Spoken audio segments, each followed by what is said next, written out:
Clock in, clock in. Black got a J out there. Yeah. He already dead, it ain't no need to check his vitals, bitch. He already dead, it ain't no need to check his vitals. Yeah, crunch time, yeah, nigga, it's lunch time. Let go, crunch time, yeah, nigga, it's lunch time. Yeah, crunch time, yeah, nigga, it's lunch time. Let go, crunch time, yeah, nigga, it's lunch time. He dead. Team Black gotta stand up, man. Yeah. If you watching this video right now, you already see the title, man. We about to get into the reason why them people say DThang is never getting out. Y'all don't forget to leave a like once again and go follow the Insta on the road to 50K. Let's watch this video. This is surveillance video of one of those victims, just 13 years stumbling into a restaurant after police say he was shot. We're freezing part of the video here because it's just too difficult to watch. What's going on with it today, Rizzle fam? We got a new story for y'all, and this one's coming out of New York City, starring DThang Jeezy. For those of you who don't know him just yet, DThang Jeezy is a drill rapper coming out of the Bronx. His real name is Don. Boy, you look like a nice kid right here, a good dude.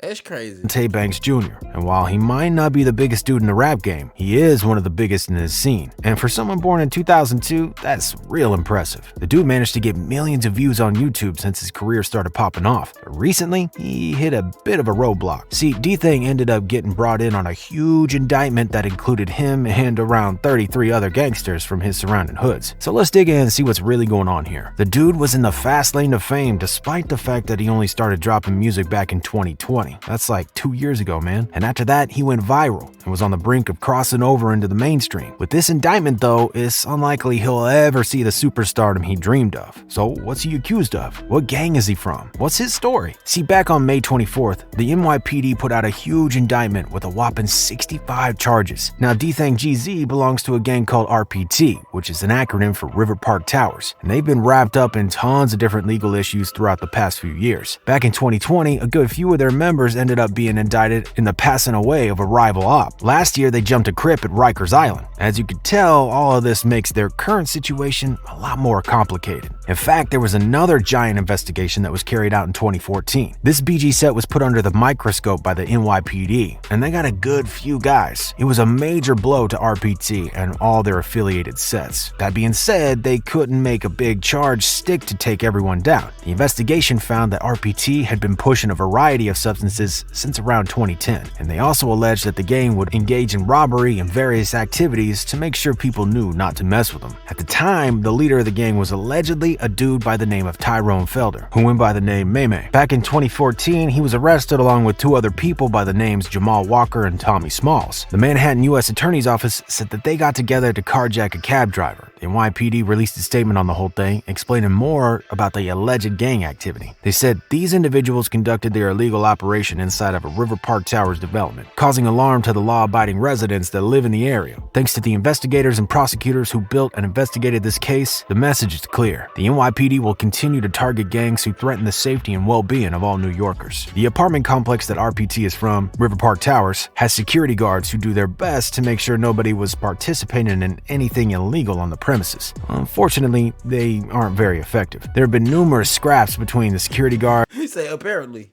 They aren't very effective. No, duh. One thing you gotta know about these boys, man, they will find a way in and around anything. You feel me? You create a wall, we just gonna get a sludge hammer and kind of cut through that joint. You feel what I'm saying? Build a fence. Don't matter how high it is. Fences are climbable. You dig what I'm saying? It really ain't no way around it. You dig? And the RPT gang members. During one incident back in 2014, an entire brawl broke out, leading to one member of RPT pulling a weapon on the security team. In 2021, we have the first major case that DThang GZ was involved in. DThang and his homies were driving around in a car when they were stopped by the police. After the police started searching their car, they ended up finding a weapon with the serial number scratched off. I don't know if y'all know, but that's like hugely illegal. He got a second-degree charge. Yo, getting caught with a blick scratched off, you just asking, that federal. We just gonna put it like that. That federal. That becomes more than just a state case. That's probably one of the reasons why The little Rico probably was very easy to get put on these boys because now you getting other people involved rather than just the state. And now they looking into all y'all ass, man. That's crazy. And then was sent off to do some time on Rikers Island. DThang did a bit of time, but nothing crazy, and continued on with his career. DThang's cousin, K-Flock, reps a set called Sevside. That's his cousin. It explains it all. All of them boys had hot Cheetos in they Similac. That's why they act like that. They hot Cheeto babies. They're a little bit too hot out here. Them boys need milk. Making them ops despite their blood relation. They're also rival rappers. The two of them had thrown disses back and forth on social media, but unfortunately, it wouldn't stop there. In 2021, Tyquil Doherty was taken out. He was allegedly a member of the gang Money. A family friend gave a statement shortly after everything went down saying, "I was at work and my daughter started screaming and my son started screaming and they found him out here. He was a sweetheart. He loved kids. He was always smiling. He was an up-and-coming musician. He was like a son to me. Always in my house, always checking to see, hey ma, what's going on? Do you need anything?" Shortly after all that, the other side got their revenge when 13-year-old Jerian Elliott passed away. Despite his young age, he claimed Rolling 80's Crip affiliation and had already been arrested 8 times. One day while he was walking, a black car pulled up next to them on the road and a masked attacker started popping off shots. He was driven to the hospital in an attempt to save his life, but unfortunately, he didn't make it. That same day, a 16-year-old YGZ member, Ragiz, mocked Jerian on social media and pretty much immediately got it. 2 people ran up on him at once and took him out. Later on, DThang and his rival K-Flock got hit with some big charges. Flock got hit with a charge for taking the life of a guy named Oscar Hernandez. DThang got hit with a weapons charge. While both of them could reasonably get off on these charges, the whole conspiracy thing throws a huge wrench into the equation. If they get convicted on that charge, it's likely that the whole of both squads are going down for life. Weirdly enough, the huge charge the RPT gang is facing actually isn't a RICO charge. Usually the feds would come in and hit a big squad like this with a whole racketeering indictment. Instead, the state is pursuing the whole thing as a conspiracy charge. At the moment, there's really no explanation for why they aren't going for the RICO charge. That being said, there's already a super high-profile RICO case going on in Atlanta. Maybe that has something to do with it. You might think it's good news for the New York dudes that are getting hit with a RICO, right? Well, not exactly.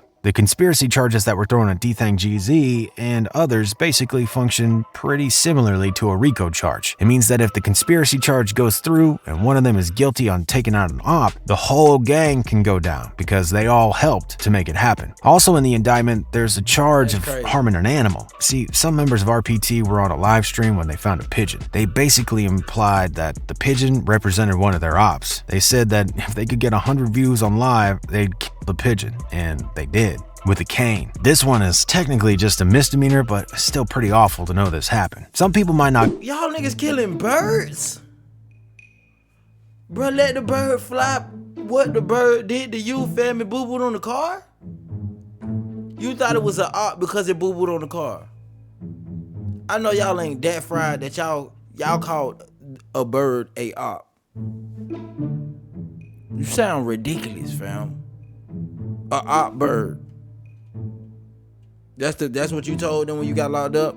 Oh yeah, that was one of my ops. He turned to a bird. I had to murk his ass again. Really, bro?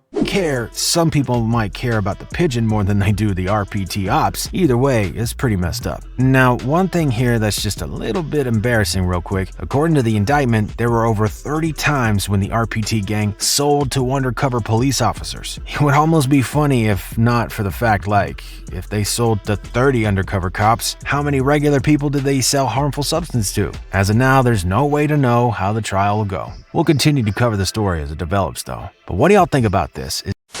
That's deep. It's so deep to the point, bro. They got y'all for pigeons. Blickies with the serial number took off, and I already said pigeons, right? Selling to undos. 30 of them at that. Like, damn. I mean, it sounds very reasonable due to the fact that I feel like the rate of informants in New York in general is just humongous. It's wide, bro. Y'all got a huge variety of folks ready to tattletale. That's why when 6ix9ine did what he did, it was kind of funny because like a lot of y'all would probably do the same thing in the same situation, just as much as a lot of people won't do the same thing. You know what I'm saying? So it's very ridiculous down there, bro. Y'all boys was freely serving to the police. I'm talking about everybody out there avoiding time working with them people. I guess it's a way. I guess it's a way of life. It's a way of survival. You know what I'm saying? It's just a very crazy video, man. Y'all let me know how y'all feel about that. I'm done with that. Bring my bread right now. Bring my money, nigga. Bring my bread right now.